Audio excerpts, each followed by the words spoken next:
Chapter 40. Lights blazed throughout the homestead. Gladers ran about, everyone talking at once. A couple of boys cried in a corner. Chaos ruled. Thomas ignored all of it. He ran into the hallway, then leaped down the stairs 3 at a time. He pushed his way through a crowd in the foyer, tore out of the homestead and toward the west door, sprinting. He pulled up just short of the threshold of the maze, his instincts forcing him to think twice about entering. Newt called to him from behind, delaying the decision. Mino followed it out there, Thomas yelled when Newt caught up to him. A small towel pressed against the wound on his head. A patchy spot of blood had already seeped through the white material. I saw, Newt said, pulling the towel away to look at it. He grimaced and put it back. Shuck it, that hurts like a mother. Mino must have fried his last bit of brain cells, not to mention Gally. Always knew he was crazy. Thomas could only worry about Mino. I'm going after him. Time to be a bloody hero again? Thomas looked at Newt sharply, hurt by the rebuke. You think I do things to impress you, Shanks? Please. All I care about is getting out of here. Yeah, well, you're a regular toughie, but right now we've got worse problems. What? Thomas knew if he wanted to catch up with Mino, he had no time for this. Somebody, Newt began. There he is, Thomas shouted. Mino had just turned a corner up ahead and was coming straight for them. Thomas cupped his hands. What were you doing, idiot? Mino waited until he made it back through the door, then bent over, hands on his knees, and sucked in a few breaths before answering. I just wanted to make sure. Make sure of what? Newt asked. A lot of good you'd be taken with Gally. Mino straightened and put his hands on his hips, still breathing heavily. Slim it, boys. I just wanted to see if they went toward the cliff, toward the Griever hole. And, Thomas said, bingo. Mino wiped sweat from his forehead. I just can't believe it, Newt said, almost whispering. What a night. Thomas's thoughts tried to drift toward the hole and what it all meant, but he couldn't shake the thought of what Newt had been about to say before they saw Mino return. What were you about to tell me? He asked. You said we had worse. Yeah, Newt pointed his thumb over his shoulder. You can still see the bug and smoke. Thomas looked in that direction. The heavy metal door of the map room was slightly ajar, a wispy trail of black smoke drifting out and into the gray sky. Somebody burned the map trunks, Newt said. Every last one of them. For some reason, Thomas didn't care about the maps that much. They seemed pointless anyway. He stood outside the window of the slammer, having left Newt and Mino when they went to investigate the sabotage of the map room. Thomas had noticed them exchange an odd look before they split up, almost as if communicating some secret with their eyes, but Thomas could think of only one thing. Teresa, he asked. Her face appeared, hands rubbing her eyes. Was anybody killed? She asked, somewhat groggy. Were you sleeping? Thomas asked. He was relieved to see that she appeared okay, felt himself relax. I was, she responded, until I heard something shred the homestead to bits. What happened? Thomas shook his head in disbelief. I don't know how you could have slept through the sound of all those grievers out here. You try coming out of a coma sometime. See how you do. Now answer my questions, she said inside his head.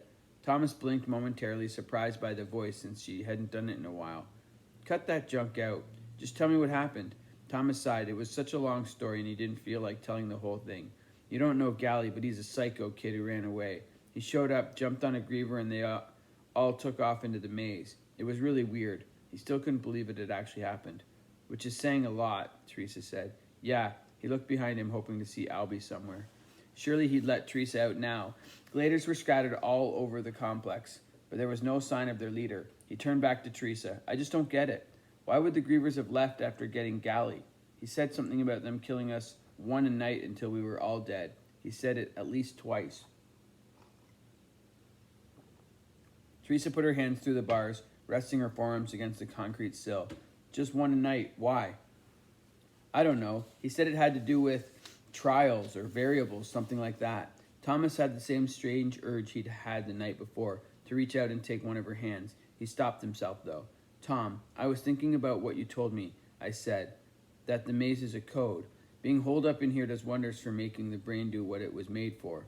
What do you think it means? Intensely interested, and he tried to block out the shouts and chatter rumbling through the glade as others found out about the map room being burned. Well, the walls move every day, right? Yeah, he could tell she was really onto something. And Mino said they think there's a pattern, right? Right. Gears were starting to shift into place inside Thomas's head as well, almost as if a prior memory was beginning to break loose. Well, I can't remember why I said that to you about the code. I know when I was coming out of the coma, all sorts of thoughts and memories swirled through my head like crazy, almost as if I could feel someone emptying my mind, sucking them out. And I felt like I needed to say that thing about the code before I lost it. So there must be an important reason. Thomas almost didn't hear her. He was thinking harder than he had in a while. They always compare each section's map to the one from the day before, and the day before that, and the day before that. Day by day, each runner just analyzing their own sections. What if they're supposed to compare the maps to other sections? He trailed off, feeling like he was on the cusp of something. Teresa seemed to ignore him, doing her own theorizing. The first thing the word code makes me think of is letters. Letters in the alphabet. Maybe the maze is trying to spell something.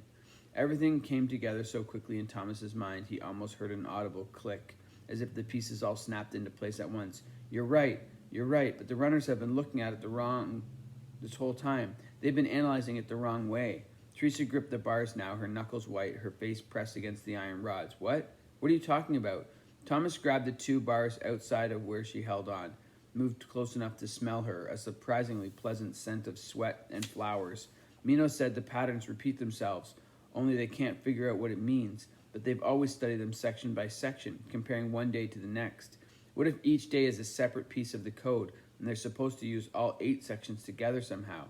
You think maybe each day is trying to reveal a word? Teresa asked, with the wall movements? Thomas nodded. Or maybe a letter a day, I don't know. But they've always thought the movements would reveal how to escape, not spell something. They've been studying it like a map, not like a picture of something. We've gotta... Then he stopped, remembering what he'd just been told by Newt. Oh no. Teresa's eyes flared with worry. What's wrong? Oh no, no, no, no, no. Thomas let go of the bars and stumbled back a step as the realization hit him. He turned to look at the map room. The smoke had lessened, but it still wafted out a door, a dark, hazy cloud covering the entire area. What's wrong? Teresa repeated. She couldn't see the map room from her angle. Thomas faced her again. I didn't think it mattered. What? She demanded.